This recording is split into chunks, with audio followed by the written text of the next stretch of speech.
Umuziki utamenye ingene ukora ntukuriha muga nta numwe uriha sikuvuga ngo nturiha muri rusanga ahubwo hari abutariha uko nk'ubu Diamond ugira umuziki murihe arafise uruganda ruhingura amakaranga Diamond karanga nawe urafise ngaha ahantu iduka rikaze ngaha uragerageza gufata rya zino ufise ukayikoresha muri business nk'ubu urumva uramaze kurikoresha ngaha twagusaba none ni kuba ubona ngaha araba hose ngaho iwacu haruzuye abantu benshi unyise ko ndumuvuye je nahije amashuri Chenda ndazi ukuntu nifata sishobora kwifata nk'abajyana amataci no ku ntebe y'ishure sivyo rero urumva ko mabaza ngo abasani ngo nabavuye cyangwa abasani urumva ngo nabamaraya cyane iki urumva hari ibintu ushobora kuvuga arafise abafana barenga ibihumbi ijana none uyuguriye nka magazine abantu bose bohurumbira kwera satwi ngurumva ku majyame ngo muri showbiz urumva showbiz kazo inawe ngirazoye nyene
Hello guys kandi mu kiganiro cyanyu gica kuri East Kingdom TV uno munsi twakurikiye umuririmbyi aho asanzwe akorera ibikorwa byiwe muraza kumubona mu kanya ikiganiro gishikizwa na jewe DJ Saido Questions ni kiganiro cyanyu East Kingdom TV televiziyo yanyu mu kanya muraza kubona akantu mutari mumenyereye mwibagire kugira share subscribe mu kiganiro cyanyu Questions like comment zanyu turazishaka tugeze kumva amajambo yanyu aryoshe numunchana ariko ndabibasabye subscribe kuri channel YouTube yacu Chris Biz on the mic. Chris Biz on the microphone fligadem fliflandem wagwan muko mubibona no musindi kumwe na Chris Biz mu kiganiro cyanyu Questions uno munsi twamukurikiye aho asanzwe akorera ibikorwa byiwe uno munsi araza bice bicike kuri mic yanyu ya East Kingdom TV muko mubimenyereye uno munsi hari indirimbo iri itinga ngaha mu gisagara ca Bujumbura Chris Biz yitwa Mugiti Mugiti washatse kuvuga ibiki mu ndirimbo Mugiti urumva ni abantu baba muri zya quartier zikirorutse zya quartier nyene usanga bifashe neza ugasanga naco babuze afise amahera menshi niho bita Mugiti nyene ariko ndimbira umukobwa aba Mugiti umukobwa aba iwabo bafise amahera baba boss nyene umukobwa yari gwawe ni wari wagiye kumudraga canke washatse gusa kumuririmbira umukobwa twakundana ndamuririmbira kubera ijya ni true story ijya ni inkuru yabaye ni ibintu byabaye kubatari babizi ni inkuru y'ukuri ni umuntu aririmbiye yaba Mugiti nyene umva umukobwa yaragutotse uca uramuririmbira aho karirimbo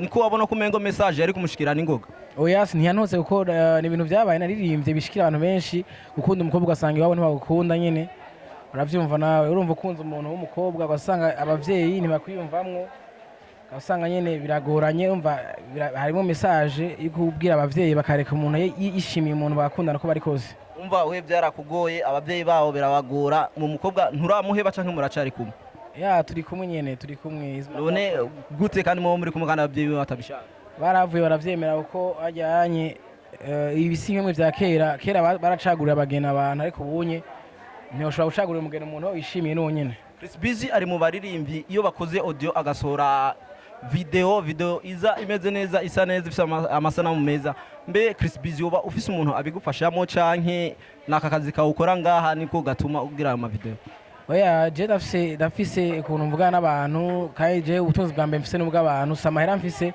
n'abantu je ndafise ukuntu nyaga n'abantu gasanga ikinye kirankoreye uwundi akankorera ikindi nk'ubu uhasanga wa video akoreye muri yo ndamuhaye 500,000 uwunyambika impuzu sindamuhamara akamfasha canke nkambara izo ngaha muri video canke nkaje nkamfite n'izo hanze zidi ugasanga nyine ibintu byose biko bikorwa n'abagenzi ko baramfasha ko na management fise nije nifasha byose.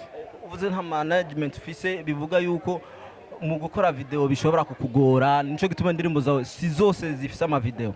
Wapi si zose kandi video urumva urashaka kuraba icuri kuri visa ko video twara amahera menshi muga ntiyagarukana. Mbe we wibaza ni kuki iyo mu Burundi umuririmbyi asohoye video agatanga amahera yo mu muziki ajya amahera atagaruka, we ubivuze kwiki? Ni kutamenya ko abaririmbyi no abarundi muri rusangi ntibari ku mwanya ntibari civilize gukoresha YouTube ko YouTube uyikoresha cyane birakuriha urinzi wara mu Rwanda hari abari byashikana umuriro n'amaviews mwa mu Burundi nta numwe arashikana 1 million of views nga mu Rwanda baramaze gushikana umuriro n'amaviews niko abarundi n'abarundi kazi batarijukira gukoresha social media cyane nka YouTube ko YouTube irariha. Chris Busy tugarutse nyuma mu ndirimbo uri kurakora indirimbo nyinshi ziza ari z'urukundo kenshi, mbe ni kuki neza na neza ubaza ku rukundo utabaza ku buzima bw'igihugu? Oya byose twarabikora kuva kera, byose twarabikora twarabiririmba indirimbo zo guhanura gusa muguru umvujana n'umwanya ikintu kigezweho nico kora ikintu kigezweho nk'ubagezweho urukundo urumva nta ntambara ihari umva ubunye turimba urukundo kuko ubunye tubayeho mu rukundo yaba hariho ibintu bigoye mu gihugu twari kuririmba ivyo bigoye muguru umva ubu nta kintu kimwe kigoye twiririmbira urukundo ubwo rigo ruhari nyene ko twese tubayeho mu rukundo. Chris Busy indirimbo yiwe ya mbere yatangiye kuririmba avuga ati iyi niyo ndirimbo yanje nakunze kandi niyo ndirimbo yanje yasohoye kuri East Kingdom TV. Uno musi dashaka ubabwire abafanzi biwawe kuko ni benshi bariko barakurira. Indirimbo ya mbere yamenyekanye ni Romantique nasubiyemo yo mu Nigeria niyo yatumye menyekana cyane. Hama ndarimba itwa Panekoti, ndarimba Sivyo, ndaririmba Ala, ndaririmba Dusman nyinshi abantu bashage baramenya ko bashobora kudakundi bakunda iyindi. Chris Busy n'umuririmbyi umunyagisagara ca Bujumbura cankwe Chris Busy yaje ava ruguru neza aje gufatisha umuziki ngaha i Bujumbura? Yaje nje kwiga nje kubana ya mashure kaminuza na secondaire jiwacu ni Gitega. Ni Gitega. Chris Busy kuva Gitega ushaka kumbwira waje Gitega ingene gitwa? Tuga hari Gitega wa? Ya ni RNA. Ndumura kurikirana ibintu cyane. Hama Chris Busy watubwiye ko ata management ufise, nkuno mwanya uronka management nigiki woshaka kinini ko yo gufasha? Uno mwanya ntayo nshaka kabisa ko je ivyo nshaka byose mu muziki ndavyifasha ubu. Nimba nshaka gukora audio ndayifasha, nimba nshaka gukora video ndagerageza ibyo byose ngafuma itama nkayirihira. Ngubu nta management nshaka ko management iza kujya amahera naduke yiworonse ukatura. Chris Busy uradutwengeje kuko hariho benshi bahora bifuza avuga ati ngiye muri management yi cyangwa nkaja muri no label yi ndashaka gusohoka mvuga ati kira muntu hose akamenya kubera ndi muri label izwi. Oya ivyo onye ni ibintu abantu bataraja mu malebo canke batarakanura babona kuko ivyo bakwemera si bakorera. Ndashaka kwemera ngo bazokuriza indege cyangwa bazokora video ntibayikorere ugasanga wemereye ubusa cyangwa basanga bariko barakuveteza nkuko vyabaye muri label nigeze kujamwe mu gubunye ubu ushaka kwitubwira ya Technology Films naragiye mbwa nayivuyemo ubu ndigenga technology ni giki yagukoreye kibi kuvuga ati yarashatse kungwisha mu muziki wawe? Ana kimwe yankoreye gusa umwanya nashaka gukora kibintu si twapfuye gusa umwanya no kutita ibikorwa byanje mugabo barankoreye video nziza imwe gusa kuva tugize sinye amasezerano nabo mugabo twamaranye simwa turaheba. Hora tuyitege ryare video? Oya hora video ni batota hari gitazoboneka kuko urana ko iminsi iragiye abo ko turakuntu tukora video y'inshasha cyane tugakora indimo shasha ifise na video. Ingorane zo bazavuye kuri Bfest canke niwo udashaka kumukora video? Oya urumva video twara uburyo kandi ndimo ni gwanje umva twara uburyo je ko Bfest azaririmba tu urumva rero bisaba ko nipanga ngurumva mwanya basi ku muziki Burundi sindakubeshe nuriha nibazaba beshe ngurariha uriha nka babiri kwijana sivyo none kubera ko ukora kandi umuziki utari? Oyaye ushaka ko bakumenya gusa canke abadya badada umuziki utamenye ngene ukora ntukuriha muga nta numuriha sikuvuga ngo nturiha muri rusanga bwo hari abutariha uko ngo Diamond ugira umuziki murihe arafise uruganda ruhingura amakaranga Diamond Karanga na urafise ngaha ahantu iduka rikaze ngaha uragerageza gufata irya zino ufise ukayikoresha muri business ya nk'ubu urumva uramaze kurikoresha ngaha twagusaba ya none ni kuba ubona ngaha haraba hose ngaho iwacu haruzuye abantu benshi twabuze n'aho twicara indani kugira mu tugire ikiganiro haruzuye kubera iki turakora publicité nyinshi baraza abajournaliste mukatugendera abantu bakabona kuri social media bakabona bona hari abantu benshi indani naho mutinjiye indani hari abantu benshi twahugirira indani mugurumva kuko hari abantu benshi dushobora kugira ngaha hanze urumva rero mu muziki je nkora uratuma n'abakiriya benshi baza biyongera baje bakurikira jewe bakavuga ati ujya mu twumva kuri television twumva kuri radio tukabona kuri television twe kumuraba ivyo akora tumuteze imbere.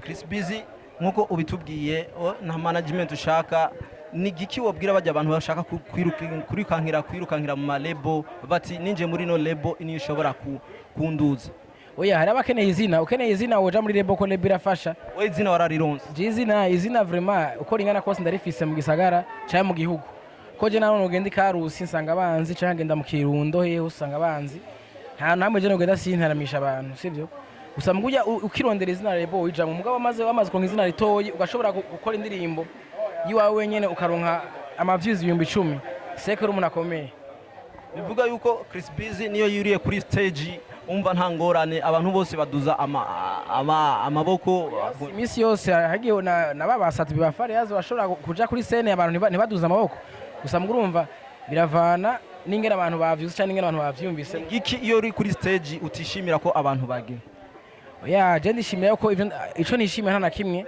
je nishimira ahubwo ko bofata niyo uri kuri stage ni giki wishimira ko abantu bagize iki kintu ukacemera ahubwo je mbashaka yuko ivyo ndabwiye bikora muga kuvuga ngo hari ivyo nokwa nk'abagira ivyo bagira byose bafite uburenganzira umufana afite uburenganzira bwo kuvuga vayo cyangwa gumayo cyangwa kumamaje ko ni droit yiwe nta munsi ururira hejuru akabwira ati ngo vayo ntushoboye oya ivyo byoshika kuko wowe uri kwaririmba uragerageza ukaraba ivyo abafana bakunda nyimba mu ndirimbo za Chris Busy zose abafana menshi bakunda indirimbo imwe ucurimbo iyimwe gusa bakunda hamuka vayo ugira ntibaze ntubarambiye canke nguze kuririmba imwe badakunda hama ngo bakubwire vayo mu kuririmba imwe ukabona bararyohewe ivireyo taronona byinshi ntibirashika n'umunsi n'umwe iyo winjiye muri club hakavuza umuziki wawe kumva abantu bavuze ati towa iyo ivyo nivyoshika twe dutama imiziki turimba imiziki itambika kandi ikundwa n'abantu n'amajambo toba ari for cyane mu umuziki ukumva ko beat iratambika cyane nayo ndaje muri abo ngiye muri club bakavuza umuziki wanje ahubwo barakoma amashi bagasara bakaryoherwa ni giki ubona ko kuri runo gwaruka guno mwanya indirimbo zawe ziriko zirafasha indirimbo zanjye zirafasha abantu benshi cyane uravye indirimbo yitwa ukaraba agapanekoti yarahanuye abantu yuko kutiga biragatsindwa sivyo bige kugira ntibazobura babakunda kuko umugore mukuru ari mwikaye niko bavuga urafise umugore none jewe namufise murabana nawe canke umushere nyene bisanzwe apana umugore ariko aragukurikirana umusheri wawe nisi nimba atari umugore ari umusheri wawe ariko arakurika kuri East Kingdom TV nakahe karirimbo waririmbye n'uwo muririmbira akanezero nashobora kumuririmbira akaririmbo naririmbye kaya kitwa kuba kure kuba kure y'ubukunda wallahi birababaza kuba kure y'ubukunda n'ukuri birababaza ase kuba kure slarirarira bakunzi ba East Kingdom TV mwamwumvise aka kantu nababwiye ko muza kumva ngaka murakumvise arafise umukunzi me ntibabana Chris Busy ni giki ukunda mu buzima bw'iwawe ndakunda akazi kanje ubone ukama ubugari hama akunda umuziki cyane kurusha byose umuziki ni nayahe majambo akunda gukoreshwa nko kuri mwebwe abastare udakunze kumva we amajambo akunzwe amajambo mabi akunda gukoreshwa nko ku bastare we udashaka ko we woyumva oya kutwita nk'abavoyu ntiturabavoyu nawe ubona imishatsi yanjye idasokoje ni style kuko jewe nimba unyise ko ndumuvoyu je nahije amashuri cyenda ndazi ukuntu nifata sishobora kwifata nk'abajyana mataci no ku ntebe y'ishure sivyo rero urumva ko mabaza ngo abasani ngo nabavoyu cyangwa abasani urumva ngo nabamaraya cyane iki urumva hari ibintu ushobora kuvuga ukumva ko ari ibintu bariko baracingiza akazi epota mu bindi bihugu birababesheje ugasanga umuririmbyi ashobora gusohora indirimbo imwe mugabo iramuhaye ibintu vyatari mu buzima bwiwe, iramuhaye amamodoka, iramuhaye amazu, ibintu ushaka nyene vyuko. nk'akazi uriko urakora ni igiki usabwa kongereza muri industry yacu y'umuziki, ni igiki wongereza muri 2020 nkawe wovuga ati nka Chris Busy ndaje n'ikintu gishasha ndazi Buja Flavor nzoba nayifashe ndi umwe? Ya 2020 nzokora indirimbo nyinshi cyane, video mbwa zike, audio nyinshi nzokora nyinshi, kandi n'ibintu nkora ngaha bidandaza nzokongereza vyinshi, ku buryo abantu nibiyongera ko abanye ko aho hose mukanya hari huzuye, barabona ivyo turabona ivyo tubaha siko. Mugubu unye nibaza ko muri 2020 nzogerageza kwagura, nagure akarere nkorere ahantu haniniya ku buryo nakira abantu benshi. Ya nkoresha ishikiri Dubai wenyene? Oya, just ndangura Dubai, ndangura muri Tanzania canke muri Uganda. Umva ni vyi wawe wikorera wenyene, nta mubosi wawe ofise? Mu boss wanje ni jewe nyene. Niwo uri umubosi? Birakwiriye ko ufasha abandi bastare kuko ndabona ko wishoboye. Oya, sinobafasha ahubwo nobabwira ingene babigenza, nibafata rya zina bafise barikoresha muri business, kuko business ni ituma utera imbere. Hari nk'abantu usanga ngayi Bujumbura abantu nk'ijana bankunda jewe, baza ngaha kunshorera kubera bankunda, basanga nta n'ibintu usanga biruta ivy'abandi mfise nk'ivy'abandi bantu bafise, mugasanga bakunze ivy'iwanje kubera ari abafani banje bakunda akazi kiwanje. Umva so benshi bahora baza ngaha iwawe nuko baba baje bakurikira izina ry'iwawe, izina ryo ryarakoze umuti ngaha rero mu gisagara cya Bujumbura? Oya, hari abarizi ko nahura nawe kuba mwaje ngaha uko murizi, n'abandi bararizi, kandi vraiment nivuga ko abantu benshi ngaha mu gisagara je baranzi kandi barankurikirana cyane. Chris Busy, nkuko waje utubona ngaha, hari ikintu kimwe nka surprise dushaka ko tugirira ngaha kuri East Kingdom TV abantu benshi batari bamenyereye kuri wewe? Surprise nyabaki? Urashobora kutugirira akantu wenyene ngaha kugira abantu babone kuri East Kingdom TV? East Kingdom TV yari yagendeye Chris Busy kandi yaberetse ibintu bishasha. Oya, aga surprise niko ndagatahura, aga surprise noge yaswata karirimbo swata gakisi ndavyumva yenze bikuvako. Oya, urashobora kuvuga ati turirimbire nyimba karirimbo gashasha katarasoka canke aragaki, mugaro umva indirimbo shasha sinoyirimba kuko ndayiririmbye bajya abandi bazoshobora njavyine ya canke abanyene bakuru bacu bakavyiba. Chris Busy birashika ugahemukirwa hanyuma ukaririmba indirimbo y'umubabaro? Yego, narahemukiwe kenshi.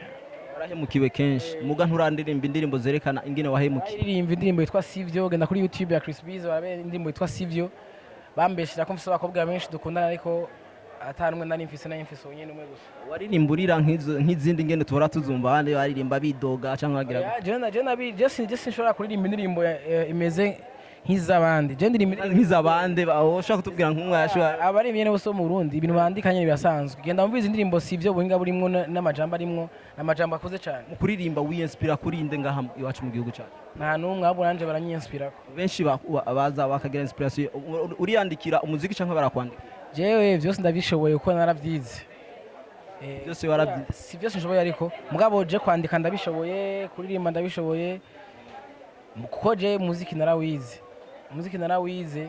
uko je n'amahiganwa menshi twagiyemwo turaserukira abandi. Je naserukiye Gitega muri Primusique turi kumwe na Double J, imyaka yose uzi Primusique yabayeho twami duserukira intara ya Gitega.